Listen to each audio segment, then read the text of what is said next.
salvação. Último domingo nós não estávamos aqui, estávamos em Taguatinga, e então pulamos um domingo, mas hoje, continuando então a série de mensagens, principalmente estudo bíblico, confirmando mais, aquilo que nós já cremos, aquilo que nós já sabíamos, aquilo que nós já aprendemos nas Sagradas Escrituras. Então, o estudo bíblico tem como título, Em Cristo para Sempre, mas temos visto aí vários temas e também textos bíblicos. Realmente temos olhado muitas coisas na Bíblia, tudo mostrando realmente sobre a salvação, se ela realmente pode ser eterna ou se ela pode ser perdida, ou se nós precisamos assegurar a nossa salvação com as nossas próprias obras ou até mesmo com a nossa própria perseverança. Então vale lembrar as diretrizes, porque sem essas diretrizes nós corremos um grande risco de passar uma heresia para os irmãos. Então a primeira diretriz é que um versículo deve ser analisado no seu contexto bíblico. Se o texto fala sobre servir, então não podemos aplicá-lo à salvação. Um versículo também deve ser interpretado à luz de todo o restante da palavra de Deus. Ou seja, nós não podemos pegar um versículo e fazê-lo contradizer dezenas de outros textos bíblicos.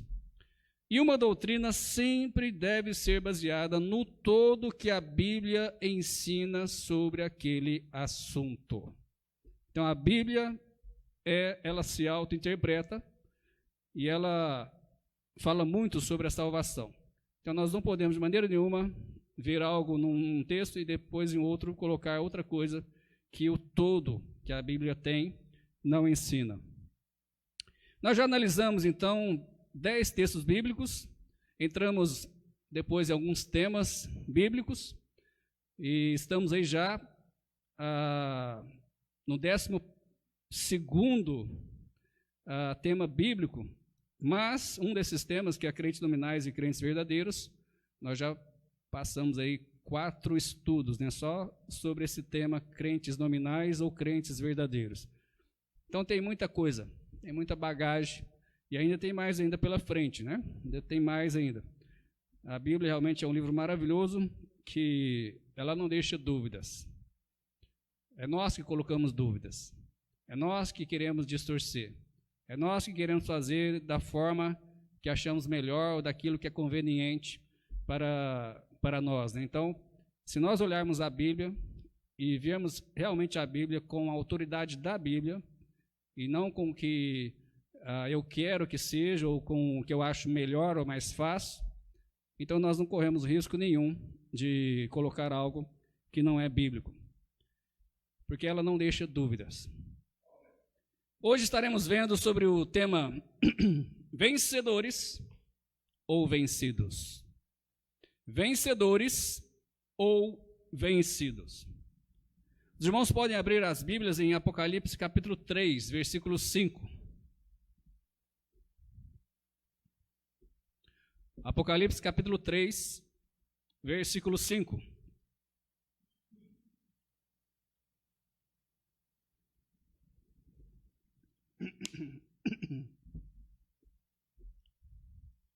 A Bíblia nos diz o seguinte: o que vencer será vestido de vestes brancas, e de maneira nenhuma riscarei o seu nome do livro da vida, e confessarei o seu nome diante de meu Pai e diante dos seus anjos.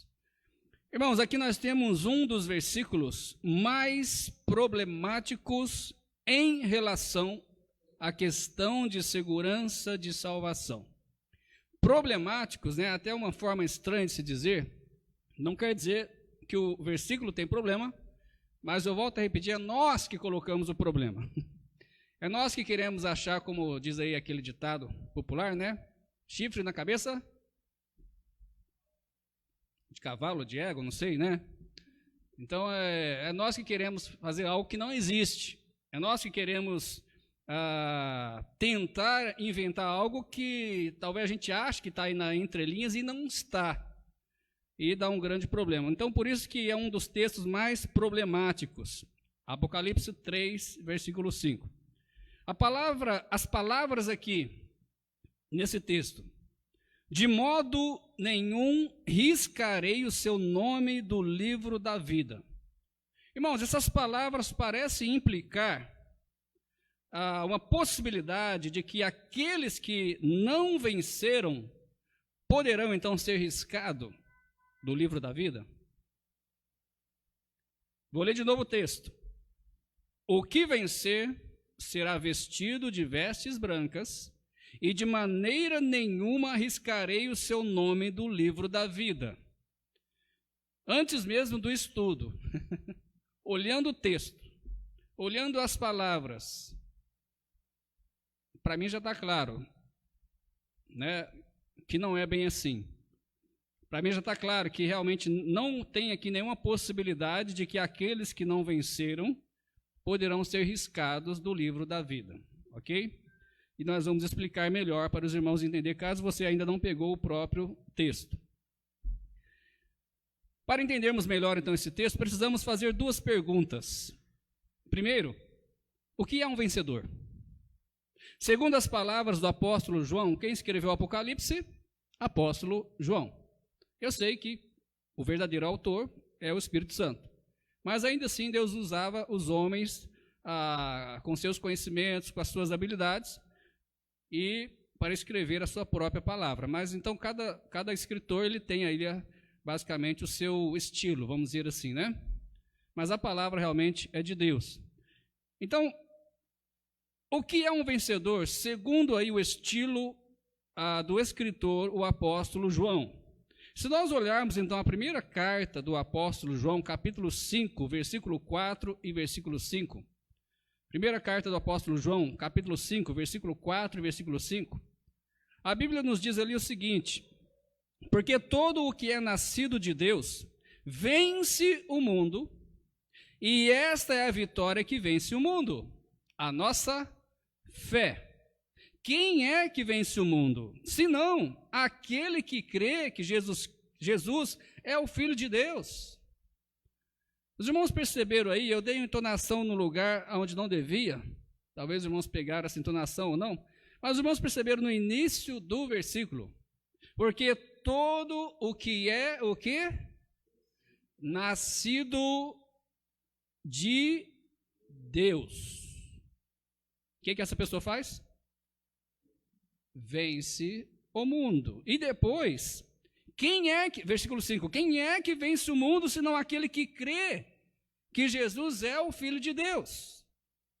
Então nós precisamos entender, para entender Apocalipse, entender aí o estilo do apóstolo João, porque ele usa também a mesma palavra, né, vencer, vencedor. Segundo esse texto, então, os vencedores são quem? Está bem claro, são os salvos verdadeiros. Os vencedores, tanto de Apocalipse, quanto de 1 João, que é o mesmo escritor, são os salvos verdadeiros. A Bíblia é clara em dizer aqui, irmãos, que os vencedores são aqueles que nasceram de Deus. Esses são os verdadeiros vencedores. Se nós olharmos lá em João, capítulo 3, escrito por quem? Pelo próprio João. E ele fala sobre o que em João capítulo 3? Sobre o novo nascimento espiritual. O novo nascimento da qual, né, ninguém pode entrar no reino de Deus. Né, João escreve ali o que aconteceu basicamente com Jesus. Né? Jesus chega, conversa com um líder religioso da época chamado Nicodemos, né, não era mulher, chamado Nicodemos. E conversando ali, Jesus já joga assim na lata, né? Sem introdução, sem nada, já joga na lata: olha, necessário vos é nascer de novo, né? Quem não nascer de novo não pode ver o reino de Deus, Nicodemos. E aí começa ali uma conversa e Jesus vai explicando, né, que é um nascimento espiritual. E é interessante que Jesus questiona Nicodemos: olha, você é líder, um líder religioso, você é um professor, você ensina as escrituras e não sabe dessas coisas. Imagina que vergonha, né? Que vergonha alguém chegar e dizer, você fala que estuda a Bíblia, você vai na igreja toda semana e não sabe disso. Que vergonha. Então João, ali no capítulo 3, ele fala sobre o novo nascimento. Mas ele fala também no capítulo 1, e algo muito mais claro. Olha só o capítulo 1, João capítulo 1, versículo 12 e versículo 13. Olha que texto-chave para nós entendermos o sentido aqui do que João está querendo ensinar, não só lá em Apocalipse, quanto também nas suas cartas e também no seu evangelho. João capítulo 1, versículo 12 e 13 nos diz: mas a todos quantos o receberam, deu-lhes o poder de serem feitos o quê? Filhos de Deus. Como que alguém se torna filho de Deus? Como que o seu filho se tornou seu filho? Nascendo. E como que acontece o novo nascimento? João explica aqui já, né, de antemão, antes de chegar no capítulo 3. Todos quantos receberam Jesus, se tornam filhos de Deus, nascem de novo espiritualmente. Agora, olha o versículo 13. Os quais não nasceram do sangue, nem da vontade da carne, nem da vontade do homem, mas de quem? De Deus. Nasceram de Deus, é algo espiritual. Então, o que é um vencedor? Primeiramente, aqueles que nasceram de Deus. Mas o mesmo texto que nós lemos, aí em 1 João 5, versículo 4 e 5, nos diz também que os vencedores são aqueles que creram que Jesus é o Filho de Deus. Versículo 5, né? Quem é que vence o mundo, senão aquele que crê que Jesus é o Filho de Deus, né? 1 João 5, versículo 5. Se nós olharmos mais uma vez o apóstolo João, no seu evangelho, capítulo 20, João, capítulo 20, versículo 30 e versículo 31. João capítulo 20, versículo 30 e versículo 31, a Bíblia nos diz aí: Jesus, pois, operou também em presença de seus discípulos muitos outros sinais que não estão escritos neste livro. O apóstolo João está terminando, né, o seu evangelho. E olha o que ele diz aí. Jesus fez muitos sinais. Muitos, que não deu para escrever nesse livro, nesse evangelho, né? Mas olha o que ele diz no versículo 31. Esses o quê? Esses milagres que Jesus fez, que está no evangelho de João. Estes, porém, foram escritos para quê, irmãos? Para que creais que Jesus é quem? O Cristo, e que mais? O Cristo mostra que ele era o enviado, né? Aquele que, por quem eles tanto esperavam, profetizado pelos profetas, o Messias realmente de Israel. E não só isso, mas o Filho de Deus. E para que mais? João não deixa nenhuma dúvida pelo que ele escreveu o seu evangelho. E para que, crendo, tenhais vida em seu nome. Então, se nós olharmos aí, João já tinha em mente quem eram os vencedores. Ele já tem isso em mente, tanto no seu evangelho, quanto nas suas cartas, quanto também em Apocalipse. Mas vamos sair um pouco de João. Atos capítulo 8, versículo 36 e 37. Lembra que uma das diretrizes nós temos que ver toda a Bíblia. Não é só um escritor, não é só um livro, é toda a Bíblia. Então, em Atos foi escrito por quem? Quem? Lucas, o médico, né? Atos 8, 36 e 37 nos diz: e indo eles caminhando, chegaram ao pé de alguma água, e disse o eunuco: eis aqui a água, quem impede que eu seja batizado? Deixa eu ater aqui os irmãos, caso vocês não saibam o que está acontecendo aqui. Houve um evangelismo, né? O Felipe encontrou aí o eunuco, né? E que teve uma conversa ali, e ele, lá no livro de Isaías, que estava falando sobre Jesus, né? Onde o eunuco estava lendo, lá no livro de Isaías, então, Felipe, ele apresenta Jesus como o Filho de Deus para o eunuco. E aí, em um determinado momento, como diz aí, né, indo eles caminhando no caminho, né, eles chegaram perto de um lugar, tinha ali, né, talvez um lago, né, tinha água, e ele falou, olha, tem água aqui, o que me impede de ser batizado? Olha a resposta de Filipe. E disse Filipe, Atos 8:37, é lícito, ou seja, sim, você pode ser batizado, se creres de todo o coração. Crer o quê, irmãos? Olha a resposta do eunuco, segundo a conversa que eles tiveram, segundo o evangelismo que Filipe fez com ele, apresentou a ele Jesus como o Filho de Deus, porque olha a resposta dele, é lícito se crer de todo o coração, e respondendo ele, né, o eunuco, no caso, ele diz, creio, eu creio sim, creio que Jesus é o Filho de Deus. E aí, então, se você continuar lendo o texto, eles descem do carro, vai até a água, e Filipe, então, batiza o eunuco, creio eu, né, por imersão ali, senão não teriam nem descido, né, do carro. Ia atrasar a viagem só para descer e jogar um pouquinho de água na cara, né? Não tinha nenhum nexo. E ali no carro tinha água, então poderia jogar água do carro mesmo ali, que eles provavelmente tinham ali, para beber, e não precisava parar o carro. Então, houve o batismo, mas a questão não é o batismo. A questão é que os vencedores, se alguém talvez chegou agora aí no Facebook, né, ou YouTube, nós estamos vendo o que é um vencedor. Então, segundo Apocalipse 3:5, que nos diz lá que o vencedor, né, não vai ser riscado o seu nome no livro da vida, né, aquele que vencer. Então, quem é esse vencedor? O vencedor, segundo aí, tanto as cartas de João, quanto o seu evangelho também, são aqueles que nasceram de novo e aqueles que creram em Jesus Cristo como Salvador. Ou seja, creram que Jesus é o enviado, o Filho de Deus. Isso está bem claro, acho que mais claro que isso é impossível, né? Agora, tem uma pergunta, baseado aí em algumas heresias que pregam por aí. O crer, principalmente o crer aqui das cartas de João, das cartas do Evangelho, né? O crer para a salvação é um crer único ou é um crer diário?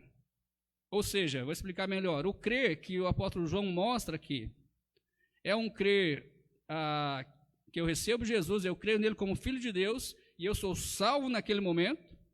Ou é um crer que eu creio hoje, que Jesus é o Filho de Deus, eu sou salvo hoje, amanhã eu preciso crer de novo, senão eu perco a salvação, né? Então eu creio de novo, depois da manhã eu creio de novo para manter a salvação, senão eu não sou salvo. Então, é um crer único ou é um crer contínuo, diário? Por que eu estou fazendo essa pergunta? Porque os adeptos da salvação condicional, ou seja, que o crente ele é salvo agora em Cristo, mas ele tem que permanecer, ele tem que assegurar a sua salvação, ficando firme, crendo todo dia. Se ele deixar de crer, então ele perde a salvação, ok? Então eles usam esse texto e outros textos, falando que o verbo crer está no presente, né? Mostrando aí que o crer é uma ação contínua, ou seja, a pessoa só é salva ou nascida de Deus se persistir, perseverar em crer. Se isso for verdade, se isso que eles pregam for verdade, uma pessoa então pode nascer de Deus e depois de nascer, isso não é uma coisa bizarra? Você já viu algum bebezinho no hospital que nasceu e depois deixou de nascer? Você já viu algum animal que nasceu e depois deixou de nascer?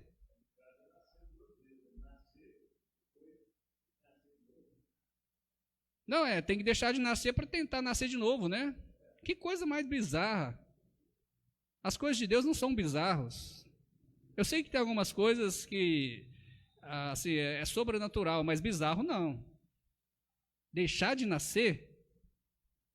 Porque não só deixar de nascer, mas então a pessoa precisaria nascer de novo, como eu já disse, né? No outro dia nascer de novo. No outro dia nascer de novo. Irmãos, a minha pergunta é a seguinte: onde a Bíblia fala que precisamos nascer de novo, no outro dia nascer de novo, daqui a um mês nascer de novo, no ano que vem nascer de novo? Aonde que a Bíblia diz isso, irmãos? Então não existe.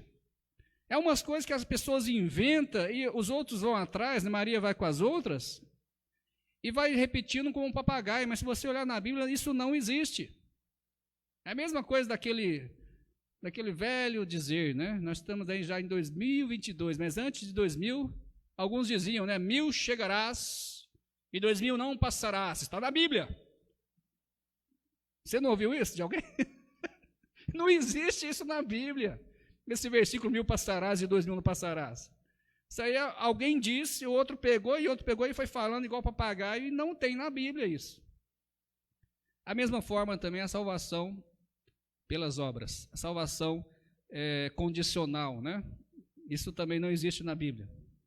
Então, o que a Bíblia ensina através destes versículos e de outros textos, com respeito aí à palavra crer? A fé, ela capacita o verdadeiro salvo, nascido de Deus, né, que já nasceu de novo, a vencer o mundo. Um salvo verdadeiro continua a crer, não como condição para ser salvo, não com medo de perder a salvação. Ele continua a crer porque ele é salvo. O Espírito Santo tocou o coração dele de forma que ele entendeu que é alguém perdido, que alguém está indo para o inferno e precisa de Cristo para a salvação. E ele então pediu a Jesus para salvar a sua alma, entrar na sua vida, perdoar os seus pecados, e Jesus o fez. Agora, como uma pessoa dessa pode deixar de crer em algo tão grande? É normal de uma mente humana? Não, eu não quero mais, eu quero ir para o inferno. Então é algo bizarro, né? Tanto cientificamente, como eu expliquei, né, deixar de nascer, quanto alguém que recebeu Jesus como Salvador, entendeu toda a situação em que ele estava e da onde Deus o tirou e aonde Deus o colocou, para querer, não, eu quero voltar, eu quero ir para o inferno, quero sofrer por toda a eternidade. Né? Como é que chama alguém que gosta de sofrer? Tem um nome, né? Masoquista, nem o maior masoquista da Terra, acho que não quer isso. Não quer sofrer por toda a eternidade. Não, isso não existe. Só se tiver problema de cabeça, aí é outra coisa, né? Alguém levantou a mão? Irmão de honor? Pega o microfone, irmão Crisley, por favor. Cadê o microfone que estava ali? No banco. Aí no banco, do seu lado, ó. O irmão Crisley vai passar ali para o de honor. Tem uma pergunta ou comentário? Boa noite, irmãos. Olha, pastor, talvez alguma igreja ou outra prega a salvação de outra forma. Porque há muitas igrejas que as pessoas convidam para o líder convida as pessoas para chegarem à frente do altar para receber uma oração, e muitos acham que recebendo aquela oração ali está sendo salvo. E a salvação não é dessa forma. Então, há algumas igrejas que há um índice de desvio muito grande, de pessoas que se desviam do caminho. Né? Aí elas entendem que quando elas estão desviadas, elas não têm mais Cristo. Quando elas voltam, então ela está com Cristo. Então a salvação é algo individual e em Cristo para sempre, como o estudo. Né? Então nós temos que entender que uma vez que a pessoa colocou a sua fé em Cristo, ela não vai ter desejo de se desviar, ela não vai ter desejo de sair, de não permanecer, muito pelo contrário, ela vai ser estimulada, ela vai ter mais desejo ainda de servir e ficar firme, ou seja, vencer na sua fé, porque nós estamos numa luta aqui neste mundo, né? Então, uma das questões que o apóstolo João fala, o que vencer, é porque nós estamos numa trajetória de luta. Porque a hora que nós terminarmos a nossa luta, nós estaremos na presença de Deus, né? Então, é como se fosse uma pessoa que se alimentasse de algo muito gostoso, né? E ela não quisesse mais aquilo gostoso, muito pelo contrário, ela vai querer mais. Com certeza, né? Então, esse é a salvação que nós pregamos em Cristo. Amém. Então, reafirmando, irmãos, um salvo verdadeiro, ele continua a crer, não como condição para ser salvo, mas como critério. Lembra desse estudo? Passamos por ele, né? Condição ou critério. Se alguém quiser ver, está no YouTube, né, do pastor Marcos. Ou, no caso de critério, né, característica. É a mesma coisa, né? Critério, característica de um verdadeiro salvo. Ele vai continuar, né? Eu poderia perguntar aqui para os irmãos, quando que os irmãos se converteram. E eu poderia perguntar aqui para os irmãos, passou algum momento, mesmo que seja rápido, né? Não, passou como de relance. De você assim, não quero mais Jesus, não quero mais para o céu, não quero, eu quero ir para o inferno, eu quero... Né? Eu estou falando de um jeito também, né, bem mais forte. Mas eu vou falar de um jeito mais tranquilo, né? Passou algum momento na sua vida deixar Jesus? Não quero mais Jesus. Irmãos, na minha mente nunca passou. Eu converti com 11 anos, hoje estou com 46 anos, nunca passou. Se acontece isso na mente de alguém, é porque nunca recebeu Jesus. É um perdido achando que é salvo, né? E não é.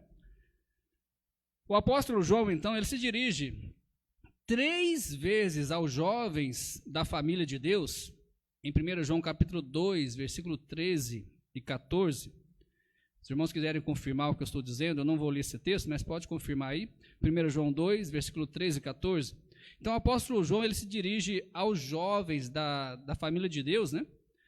3 vezes, mostrando que eles já venceram o maligno. Irmãos, eles não vão vencer.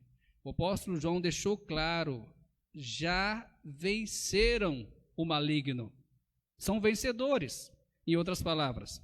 E no capítulo 4, né, de 1 João, capítulo 4, versículo 4, se você quiser confirmar também, pode confirmar, eu vou dizer o que diz lá.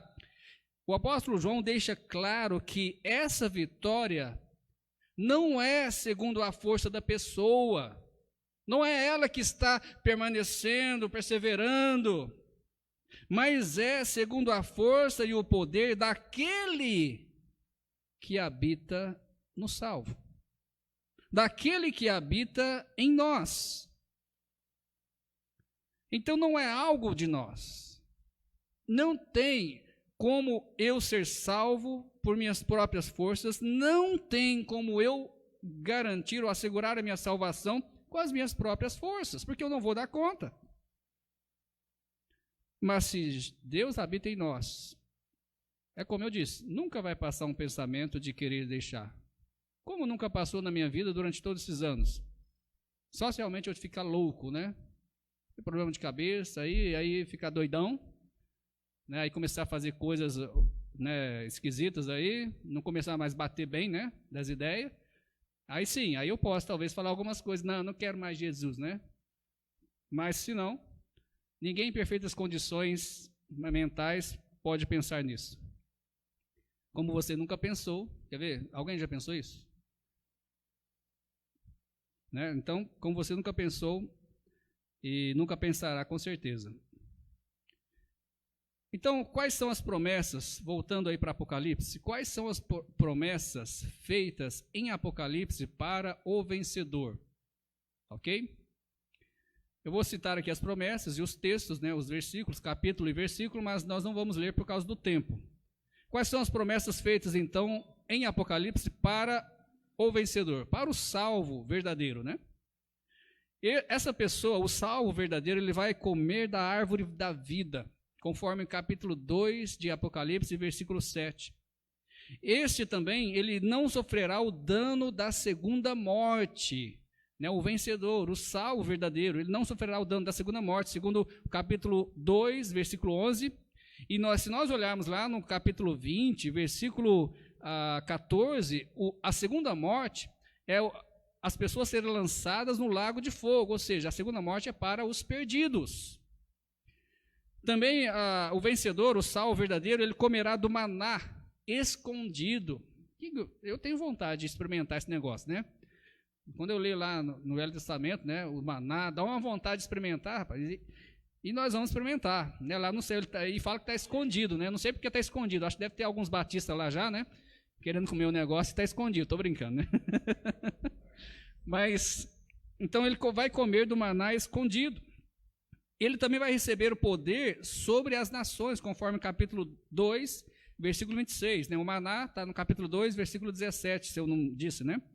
E essa pessoa também, o vencedor, o salvo verdadeiro, ele será vestido com vestes brancas e jamais, eu estou falando outra palavra, da mesma forma, com o mesmo significado que está lá, Apocalipse 3, 5, jamais será arriscado o seu nome do livro da vida, e o próprio Jesus confessará o seu nome diante de Deus e diante dos anjos, né? Capítulo 3, versículo 5. Essa pessoa também será coluna do templo de Deus, capítulo 3, versículo 12. O vencedor, o salvo verdadeiro, será também, ou melhor, estará sentado também com Cristo no seu trono, conforme capítulo 3, versículo 21. E herdará todas as coisas, sendo o quê? Ele é filho de Deus. Então ele tem direito. Ele vai herdar todas as coisas. Tanto sendo filho de Deus, como também Deus falando, olha, eu sou o seu Deus, lá em Apocalipse 21, versículo 7. Bom, alguma pergunta até aqui? Comentário? Então, diante de tudo isso, diante de todas essas passagens bíblicas, nós entendemos que todos os vencedores são os salvos em Cristo, os salvos verdadeiros. Como também todos os salvos em Cristo são os vencedores, ou são vencedores. O apóstolo João, lembra que eu falei sobre estilo de literatura, né, de escrita?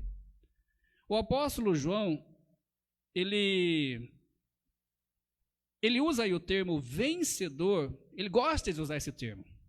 Ele gosta de usar, já vimos aí alguns textos, né? Ele usa esse termo vencedor como sinônimo. Ele apenas trocou, ele poderia ter colocado ali salvo, convertido, né, nascido de novo, mas ele gosta de usar o termo vencedor, porque ele acredita que o vencedor é o salvo em Cristo. Portanto, nesse sentido, não existe um salvo que não seja um vencedor em Cristo. Nós não cantamos? Somos vencedores, vencedores, que amam ao Senhor, né? Nós não cantamos isso? E ainda brincamos um pouquinho, né, na música? Porque nós somos. O salvo verdadeiro já é um vencedor, já venceu, ele não vai vencer. Ele não corre risco de perder. Os irmãos já devem ter visto, talvez eu pregar, outros pastores pregar. Nós estamos no time vencedor, no time de Cristo, time dos santos, que não é o Santos lá do estado de São Paulo, né? Mas é o Santos da Nova Jerusalém, que nunca perdeu uma partida e não vai perder jamais. Então nós somos vencedores. Mas falta uma outra pergunta, não é verdade? Pastor, nem lembro mais, eu sei, eu falei tanta coisa, né? A outra pergunta, baseada lá no texto de Apocalipse, deixa eu relembrar aqui, né, caso alguém chegou aí e os irmãos também esqueceram. Em Apocalipse 3, versículo 5 diz: o que vencer será vestido de vestes brancas, e de maneira nenhuma riscarei o seu nome do livro da vida, e confessarei seu nome diante de meu Pai e diante dos seus anjos. Então nós estamos vendo se é possível, né, Deus riscar aí o nome de um vencedor, né?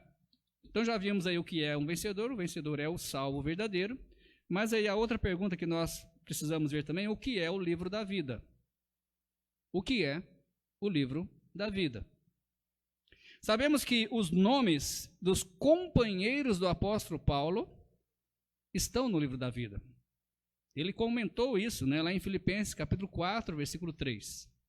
seus cooperadores, né, os quais seus nomes estão escritos no livro da vida. O apóstolo Paulo falou isso. Então, os companheiros de Paulo, que trabalhavam, né, pelo evangelho, logicamente convertidos, salvos verdadeiros, os nomes deles estavam no livro da vida. Os que não têm os nomes no livro da vida, sabe o que vai acontecer com essas pessoas? Eles vão adorar a besta que vai sair do mar. Eles vão adorar essa besta, conforme está lá em Apocalipse capítulo 13, versículo 8. Está bem claro lá. Né? Eles vão adorar porque eles não têm o nome escrito no livro da vida. Ok?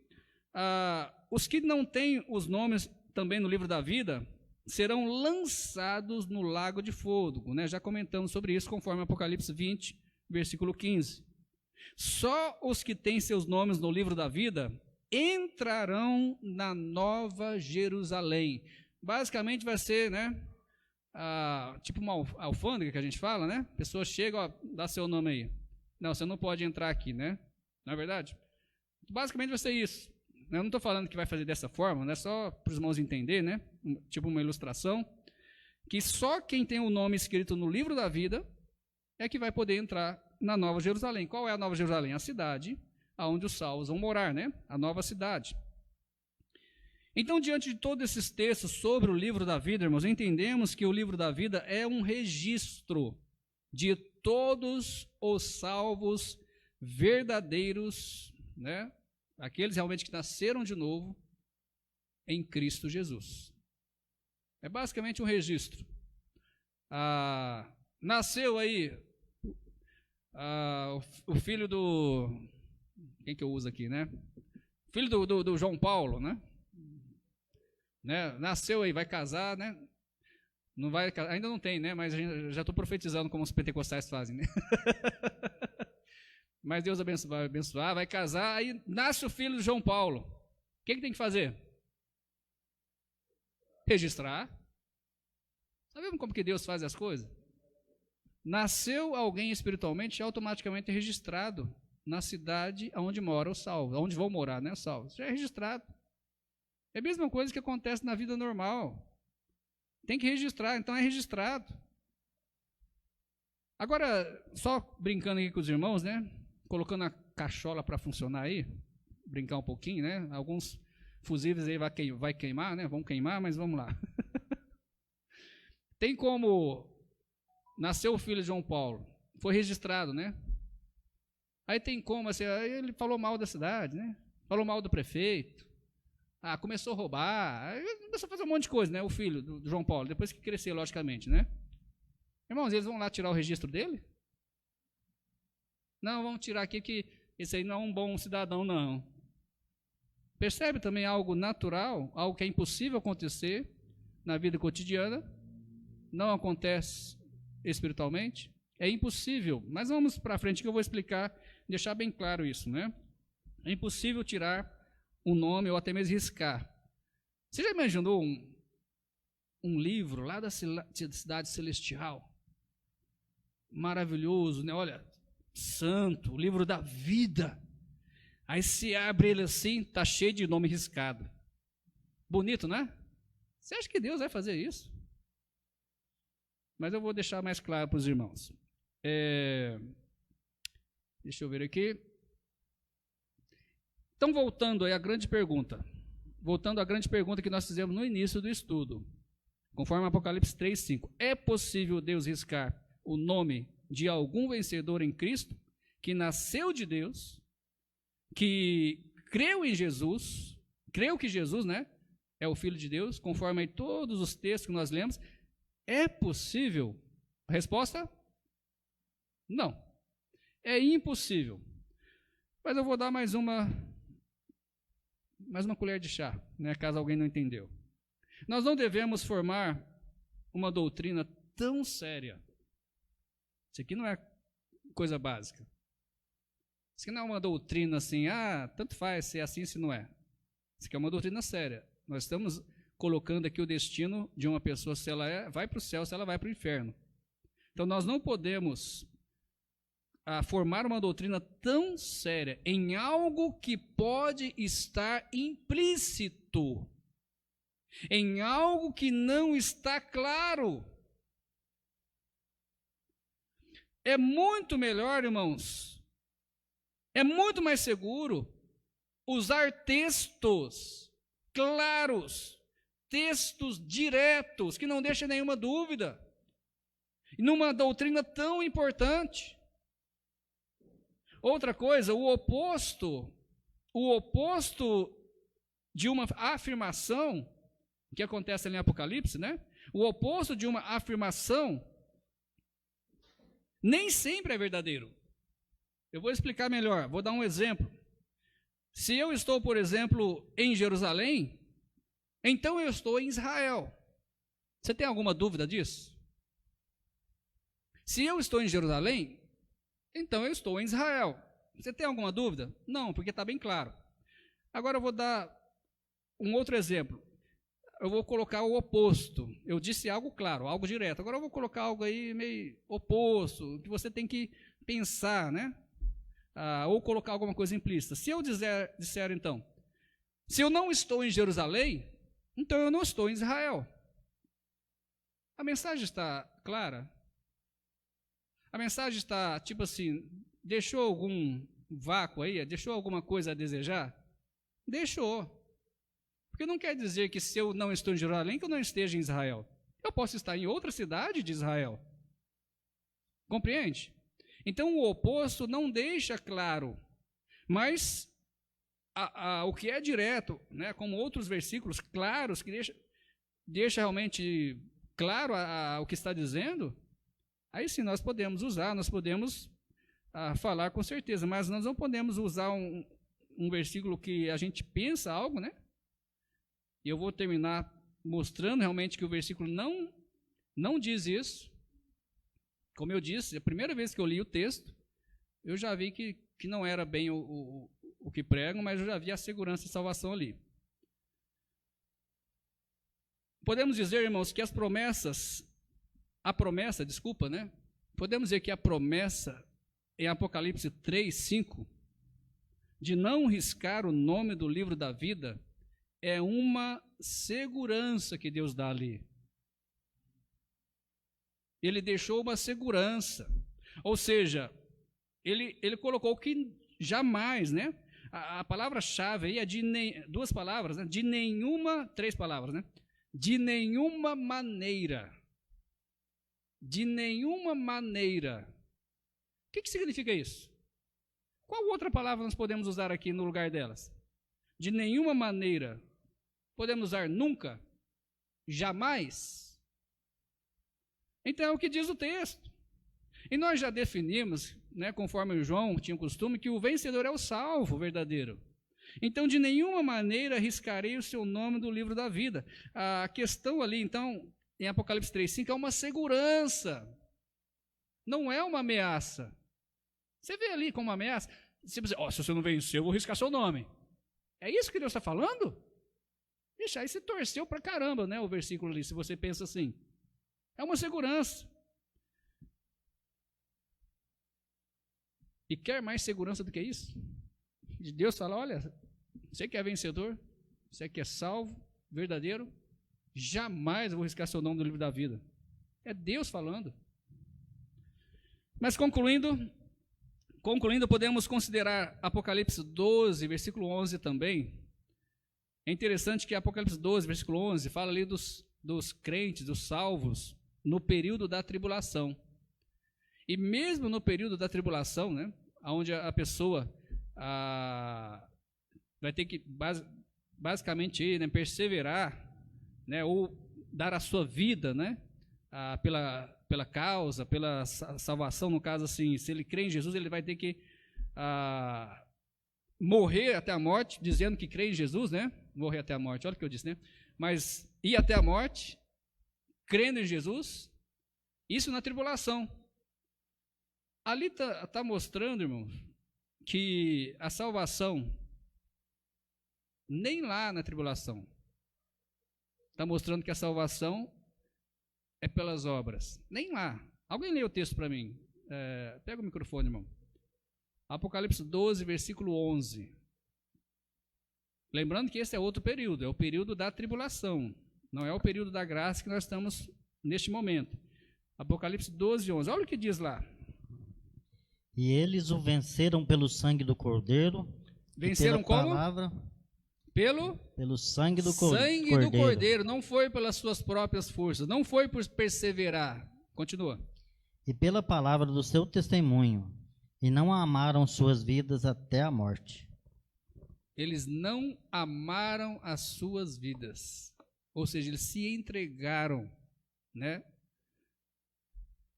Mostrando que nem lá, nem no período da tribulação, a pessoa vai ser salva